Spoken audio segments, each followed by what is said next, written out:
அஸ்ஸலாமு அலைக்கும். ஸ்கூல் விட்டு வர பிள்ளைங்களுக்கு ஈவினிங் ஸ்நாக்ஸ் சுட சுட வெங்காய போண்டா எப்படி பண்ணுறதுன்னு பார்த்துடலாமா?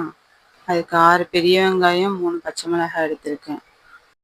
பெரிய வெங்காயத்தை ஸ்லைஸாக கட் பண்ணி எடுத்துக்கலாம். பச்சை மிளகாயும் சின்ன சின்னதாக குட்டி குட்டியாக கட் பண்ணி எடுத்துக்கலாம். கட் பண்ணி வச்சுக்கிற வெங்காயம் பச்சை மிளகாய் எல்லாத்தையும் பவுலில் மாற்றி எடுத்துக்கிட்டு அது கூட ஒரு ஸ்பூன் சால்ட்டு, 1 ஸ்பூன் பெருஞ்சீரகம், 3 டேபிள் ஸ்பூன் கடலை மாவு, 3 டேபிள் ஸ்பூன் அரிசி மாவு, 5 டேபிள் ஸ்பூன் மைதா மாவு கொஞ்சம் எக்ஸ்ட்ரா போட்டுக்கணும். எல்லாத்தையும் கலந்து விட்டு தண்ணி கொஞ்சம் கொஞ்சமாக ஆட் பண்ணி நல்லா கலந்து விட்டு எடுத்துக்கலாம். மாவு நல்லா 10 மினிட்ஸ் நல்லா ஊறணும். அதுக்கப்புறம் சட்டியில் எண்ணெய் ஊற்றி நல்லா சூடு ஏறினதுக்கப்புறம் கொஞ்சம் கொஞ்சமாக போட்டு எடுத்துக்கலாம். உடனே திருப்பி விட்டுறாமல் கொஞ்சம் நேரம் நல்லா முருக விடணும். நல்லா செவந்த நேரத்துக்கு வரும்போது வெளியே எடுத்துடலாம். 5 நிமிஷத்தில் சுட சுட வெங்காய போண்டா ரெடி.